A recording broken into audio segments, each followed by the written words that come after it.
اعوذ باللہ من الشیطان اللعین الرجیم بسم اللہ الرحمن الرحیم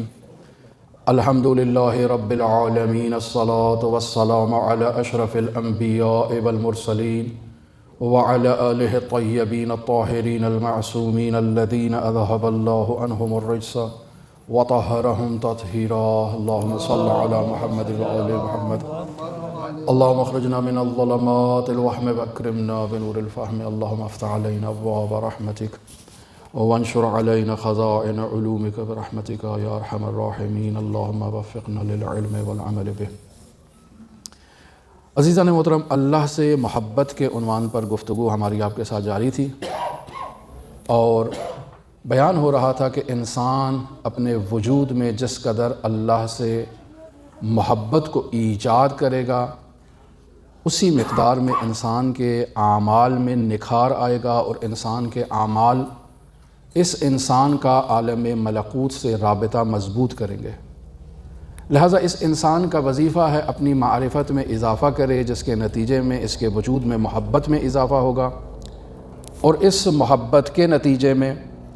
یہ انسان اللہ کی بارگاہ میں مقرب انسان قرار پائے گا۔ لہٰذا اسی سلسلے میں حضرت امام جعفر صادق علیہ الصلاۃ والسلام اللہم صلی علی محمد وآل محمد، حضرت کی ایک حدیث ہے جو اسی عنوان پر دلالت کرتی ہے۔ آج اس حدیث کو آپ کی خدمت میں کچھ بیان کرنے کی کوشش کرتے ہیں۔ حضرت فرماتے ہیں حب اللہ اذا اذاع علی سر عبدہ، کہ جب اللہ کی محبت کسی بندے کے وجود پر اور اس کے باطن پر غالب آ جاتی ہے اور غلبہ کر لیتی ہے، اخلاہ عن کل شاغل، تو اس محبت کے غلبے کے نتیجے میں ہر وہ چیز جو اس انسان کو اپنی طرف کھینچتی ہے، یہ محبت اس چیز سے انسان کو خالی کر دیتی ہے۔ انسان کا ذہن ایسے ہی ہے مقناطیس کی طرح، جیسے مقناطیس اشیاء کو اپنی طرف کھینچتا ہے، مختلف چیزوں کو اپنی طرف کھینچتا ہے، مختلف خیالات۔ انسان جب بطور خاص نماز کی حالت میں ہوتا ہے تو بہت سے خیالات انسان پر ہجوم کرتے ہیں اور انسان مختلف جگہوں کا سفر کرتا ہے۔ عالم نوم میں جب انسان سو رہا ہوتا ہے تو مختلف جگہوں کی سیر کرتا ہے، مختلف جگہوں کا سفر کرتا ہے۔ یہ در واقع انسان کے ذہن کی مصروفیت کا نتیجہ ہے کہ انسان کا ذہن جس قدر مصروف ہوتا ہے، ساری زندگی اس نے جو کچھ کام کیا ہوتا ہے اگر ویسے یاد نہ بھی آئے تو نماز کی حالت میں اسے یاد آ جاتا ہے، کیونکہ یہ ذہن چیزوں کو اپنی طرف کھینچتا ہے۔ لیکن جس انسان کے وجود میں اللہ کی محبت اپنی جگہ مضبوط کر لیتی ہے تو اس کا نتیجہ یہ نکلتا ہے کہ ہر وہ چیز جس کی طرف انسان کا ذہن اس کو اپنی طرف کھینچتا ہے، وہ سب چیزیں انسان کے ذہن سے خالی ہو جاتی ہیں اور صرف اللہ کی یاد باقی رہتی ہے، اور انسان اللہ کی محبت میں جو ہے وہ شعلہ ور ہوتا ہے۔ یہ محبت کی طاقت ہے۔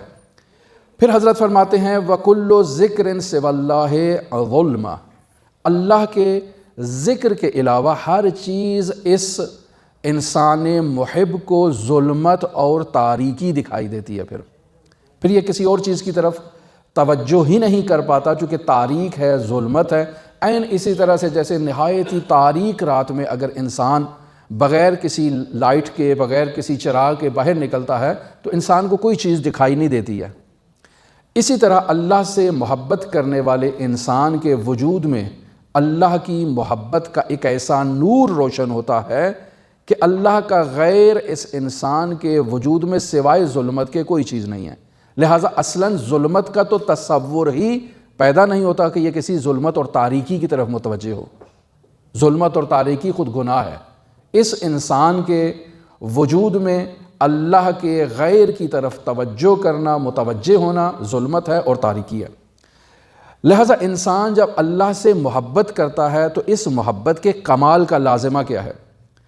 کمال کا لازمہ یہ ہے کہ جب اس انسان کے دل میں اللہ کی محبت کامل ہو جاتی ہے، جو بیان کیا معرفت کے نتیجے میں جو انسان معرفت کے زینے طے کرتا جاتا ہے، اوپر قدم بڑھاتا جاتا ہے، اس کی محبت میں وہ کشش ایجاد ہوتی ہے کہ یہ اللہ سبحانہ و تعالیٰ کی جانب ایسے کھنچا چلا جاتا ہے کہ اس انسان کے وجود میں محبت کامل آنے کے نتیجے میں جتنے بھی اغیار ہیں وہ سب اس کی وجود سے پاکیزہ ہو جاتے ہیں اور انسان کسی غیر سے محبت اپنے وجود میں نہیں کرتا ہے۔ یہ اس محبت الہی کا لازمہ ہے، یعنی اس کے قلب میں غیر کے لیے کوئی جگہ باقی ہی نہیں رہتی ہے سوى المحبوب، یعنی وہ اپنے محبوب کے علاوہ کسی اور کو اپنے وجود میں ہرگز جگہ دینے کے لیے تیار نہیں ہوتا۔ کیوں جگہ دینے کے لیے تیار نہیں ہوتا ہے؟ آپ اس کی ایک مثال یوں ہی تصور کر لیں کہ ہم لوگ متدین ہیں، متدین افراد بطور معمول اپنے گھروں میں جب جاتے ہیں تو خواتین وغیرہ باپردہ باحجاب خواتین، جو پردے دار خواتین ہوتی ہیں، جو ہماری محرم خواتین ہیں، اگر ہمارے گھر میں موجود ہیں تو ان کو ہم سے پردہ کرنے کی تو ضرورت نہیں ہوتی ہے،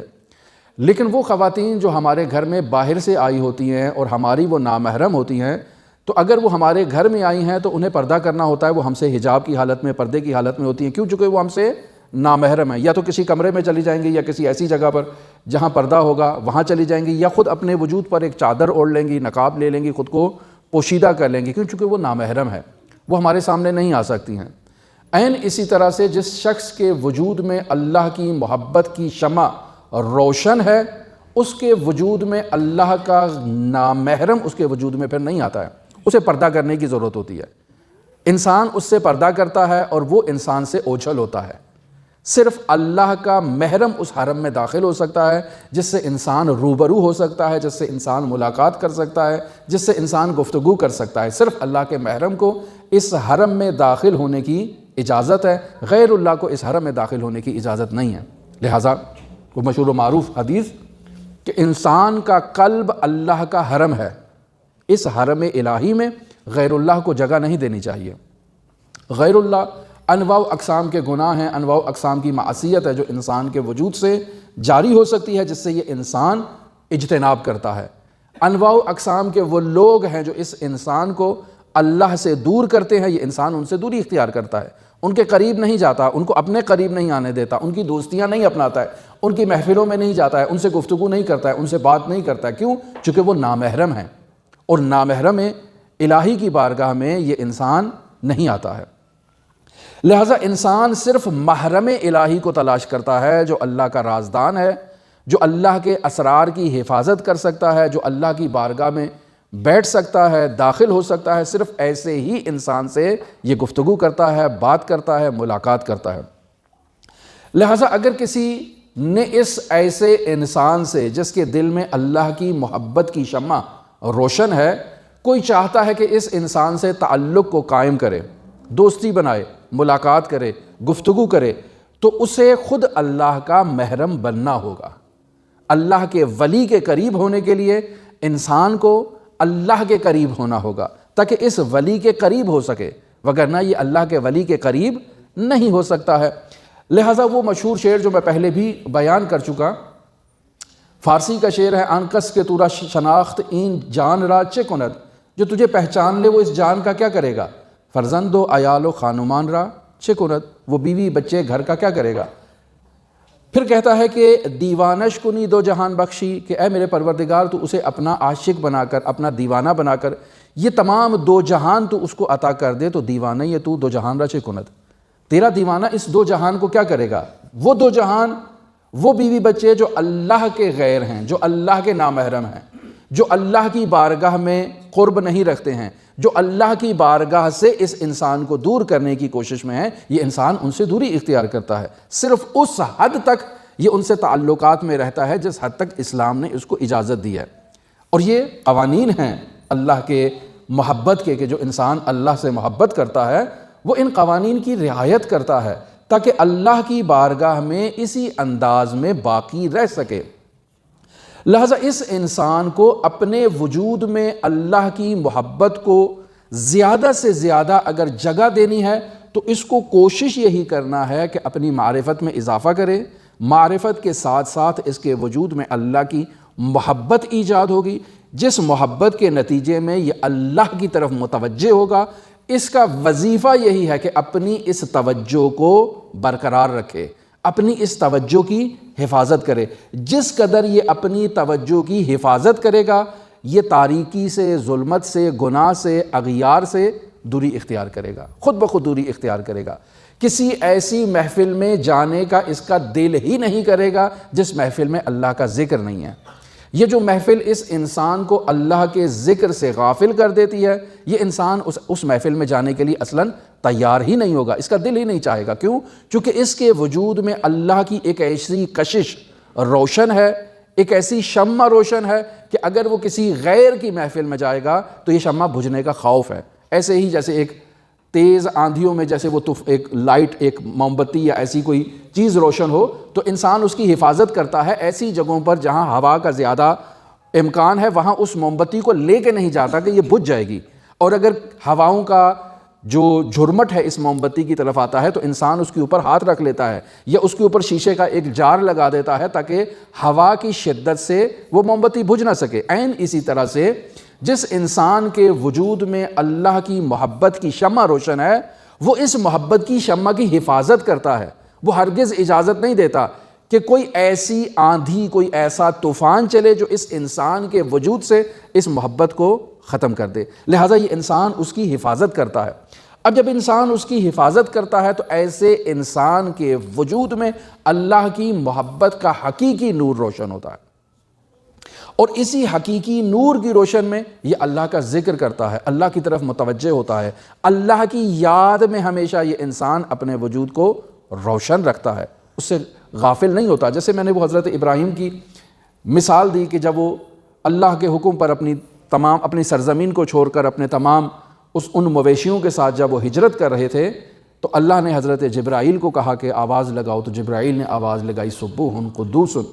تو اس آواز کی ایک ایسی کشش تھی جس کے نتیجے میں ابراہیم علیہ نبینا و علیہ وآلہ السلام کے وجود میں وہ جذبے کی کیفیت ایجاد ہوئی اور کہا کہ اے ندا دینے والے، اس ندا کو ایک دفعہ پھر دے، میں اپنی ان حیوانات کا آدھا غلہ تیرے حوالے کرنے کے لیے تیار ہوں۔ پھر آواز دی گئی سبوح قدوس، کہا کہ باقی غلہ بھی تیرے حوالے کرنے کے لیے تیار ہوں، میرے محبوب کا نام ایک دفعہ پھر تو لے لے۔ ٹھیک ہے نا؟ یہ انسان کے وجود میں جب شمع روشن ہو جاتی ہے ایسے محبت الہی کی تو اس کی ایک ایسی کیفیت ہوتی ہے کہ جہاں کہیں اللہ کا ذکر ہو رہا ہوتا ہے، اللہ کے ذکر کی کشش اس انسان کو اپنے وجود کی طرف کھینچتی ہے اور انسان اپنے وجود کی گہرائیوں سے اس ذکر کی طرف متوجہ ہوتا ہے۔ پھر وہ جو غیر ہو انسان کے لیے وہ غیر پھر اہمیت نہیں رکھتا، وہ بکریوں کی صورت میں ہو، وہ حیوانات کی صورت میں ہو، وہ مویشیوں کی صورت میں ہو، وہ ان آنکھوں کی صورت میں ہو، انسان ان کو اہمیت نہیں دیتا۔ جیسے حضرت شعیب کی مثال دی کہ انہوں نے اس قدر گریہ کیا کہ آنکھیں نور ختم ہو گیا، نور عطا کیا اللہ نے، پھر اس قدر گریہ کیا کہ آنکھوں کا نور دوسری دفعہ ختم ہو گیا، پھر اللہ نے نور عطا کیا، پھر اس قدر گریہ کیا کہ آنکھوں کا نور ضائع ہونے کے قریب ہو گیا، تو اللہ نے فرمایا کہ اے شعیب اگر جہنم کا خوف ہے تو جہنم کو حرام کر دیا، اگر جنت کا ہے تو اس کی یقین دہانی کر دیتے ہیں۔ کہا نہیں اے میرے پروردگار، مجھے تجھ سے محبت ہے، میں تیرے فراق میں گریہ کر رہا ہوں، مجھے جہنم کا خوف نہیں ہے، مجھے جنت کا لالچ نہیں ہے، میں تیرے فراق کی وجہ سے اور تیری دوری کی وجہ سے گریہ کر رہا ہوں۔ تو خداوند متعال نے کہا کہ اے شعیب، تیری اس فرط محبت کو دیکھتے ہوئے میں اپنے نبی کو تیری خدمت میں بھیجتا ہوں، وہ آ کر تیری نوکری کرے،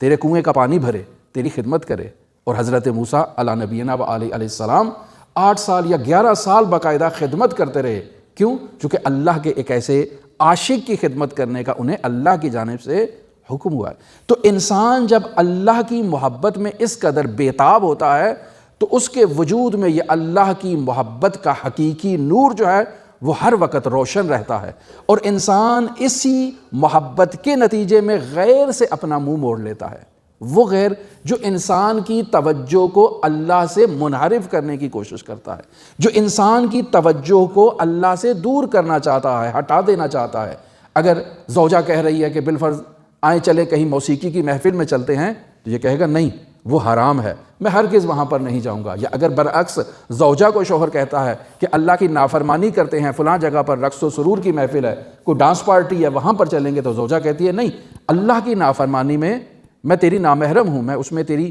اطاعت نہیں کروں گی، وہاں تیری اطاعت کرنا میرے اوپر فرض نہیں ہے۔ لہٰذا انسان جب اللہ کی محبت میں ہوتا ہے تو وہ ہر اس شخص سے محبت کرتا ہے جو اللہ کی اطاعت میں ہو، اللہ کی فرمان برداری میں ہو، اور اللہ کی اطاعت اور فرمان برداری میں اپنا وقت بتائے۔ تو ایسے ہی اللہ کے ولی ہیں، ایسے ہی اللہ کے اوصیاء ہوتے ہیں۔ عزیزان محترم، یہ کارنامہ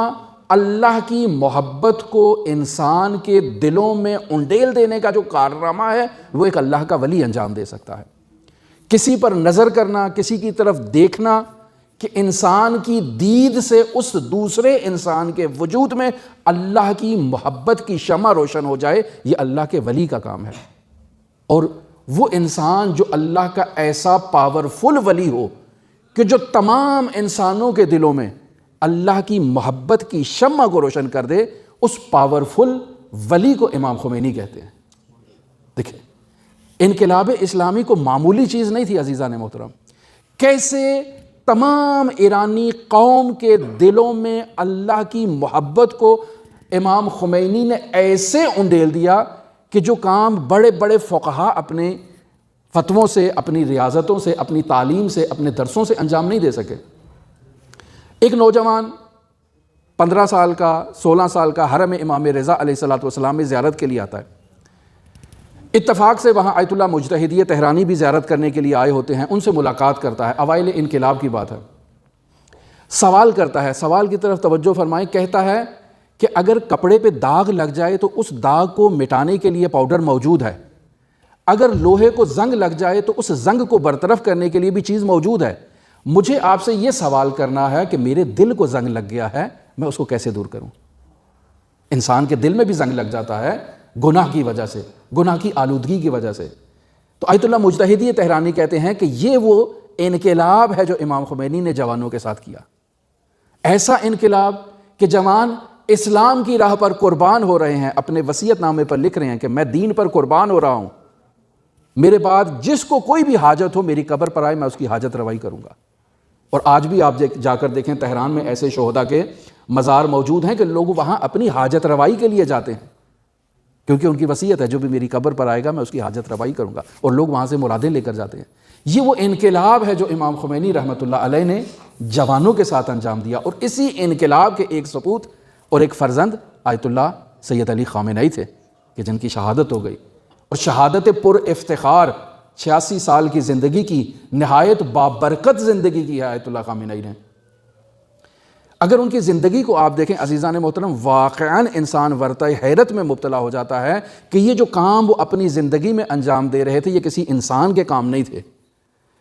یعنی اس قدر مطالعہ، اس تمام مصروفیت کے باوجود، یعنی کوئی کتاب ایسی نہیں جو ان تک پہنچی ہو اور انہوں نے اس کو پڑھا نہ ہو اور اپنی نظر اس پہ نہ لکھی ہو۔ یہ کوئی معمولی بات نہیں ہے۔ یعنی عام جو آج کل کی زندگی میں ڈائجسٹ ہوتے ہیں، جو ناول ہوتے ہیں جن میں کہانیاں قصے لکھی جاتی ہیں، ایسے قصے کہانیاں 2000 کتابیں آغا نے پڑھی ہیں،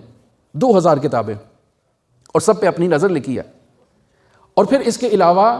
ہر موضوع سے متعلق انہوں نے کتاب پڑھی ہے، چاہے وہ اقتصادیات سے متعلق ہو، چاہے وہ بینکنگ سے متعلق ہو، چاہے جدید میڈیکل سائنس سے متعلق ہو، ہر موضوع سے متعلق کتاب آغا نے پڑھی،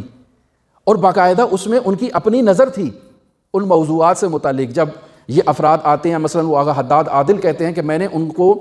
ایک بہت بڑی ایک ڈائجسٹ، ایک کتاب دی، رسالہ میگزین ٹائپ ان کو دیا، اور میں نے کہا کہ اس میں آج کی دنیا کے جتنے بھی جدید آرٹیکلز ہیں وہ اس میں موجود ہیں، آپ ایک نظر اس پہ دیکھ لیجئے گا۔ تو کہتے ہیں میں اگلے دن جب آتا ہوں تو مجھے کہتے ہیں میں نے وہ سارا پڑھ لیا ہے، اور میں نے اس میں فلاں مضمون بھی پڑھا ہے، اور اس میں یہ نکات جو ہیں وہ موجود ہیں۔ یہ کہتے ہیں میں تعجب میں مبتلا ہو گیا کہ ابھی تک تو میں نے اس کو نہیں پڑھا اور انہوں نے سارا اس کو پڑھ لیا۔ یہ ہے وقت کی برکت جو اللہ نے ان کو عطا کی تھی کہ اس قدر وہ ان چیزوں کی طرف جو ہے وہ ڈاکٹرز آتے ہیں اور اپنے جو ہے وہ جدید سائنسی مسائل کو پیش کرتے ہیں، اور آگا وہاں بتاتے ہیں کہ فلاں شخص بھی آپ میں، وہ ایک شخص تھا وہ کہاں ہے، وہ آج نہیں آیا ہے، میں اس کو دیکھ رہا ہوں، وہ آپ میں کیوں نہیں ہے، کہا وہ بیمار ہے نہیں آیا، کہا میں نے اس کی کتاب پڑھی ہے۔ سب تعجب میں مبتلا کہ انہوں نے اس کی کتاب بھی پڑھی ہے اور اس پر بھی ان کی اپنی نظر ہے۔ فرماتے ہیں کہ میں نے مکمل کتاب پڑھی ہے۔ جتنے بھی جدید علوم، جتنے بھی جدید کانفرنسز ہوتی ہیں مختلف موضوعات پر، سب میں آگا کی اپنی رائے موجود ہوتی ہے۔ جدید شعراء اشعار پیش کرنے کے لیے آتے ہیں تو آگا ان کے شعروں کی غلطیاں نکالتے ہیں کہ یہ اس طرح سے نہیں، اس طرح سے ہونا چاہیے تھا۔ یہ ایک اللہ کی عنایت ہے ایک انسان کے اوپر کہ وہ اپنی تمام تر حکومتی مصروفیات کے باوجود ایسی عظیم علمی شخصیت ہے، اور پھر لوگوں کو، جوانوں کو کہتے ہیں کہ آپ لوگوں کو کتابیں پڑھنے کا شوق نہیں ہے، میں کتاب پڑھتا ہوں، بہت شوق سے کتاب پڑھتا ہوں۔ یہ کوئی معمولی ہستی نہیں ہے، یہ ہے امام خمینی رحمۃ اللہ علیہ کے مکتب سے تربیت یافتہ ایک ایسا جوان جو 19 سال کی عمر میں وہ سطوح عالیہ حوزہ کے درس دیتا تھا۔ حوضے کے سطوح عالیہ کے درس دینا 19 سال کی عمر میں کوئی معمولی بات نہیں ہے، لیکن فقہا کے احترام میں، بزرگان کے احترام میں انہوں نے اپنی جو ہے وہ علمی کاوش کو اس طرح سے منظر عام پر نہیں لے کر آئے جب تک امام خمینی زندہ تھے، اور جب یہ رہبری کے منصب پر آئے تب انہوں نے درس خارج فقہ و اصول کا آغاز کیا، وگرنہ اس سے پہلے انہوں نے اپنے آپ کو اس طرح سے حوزہ علمیہ میں پیش نہیں کیا۔ ہر موضوع سے متعلق آپ دیکھیں جتنے بھی جدید میڈیکل سائنس کے جدید فتاویٰ ہیں وہ رہبر معظم کے ہیں، جدید موضوعات پر، اور یہ ایسی شخصیت کے ایک علمی جو ہے وہ وسعت کی اوپر دلیل ہے کہ کس قدر وہ علمی مہارت رکھتا ہے ایسے موضوعات کے اوپر کہ جہاں ابھی باقی فقہا کی رائے اور نظر قائم نہیں ہوئی، لیکن اس شخصیت کی رائے اور نظر وہاں پر موجود ہے۔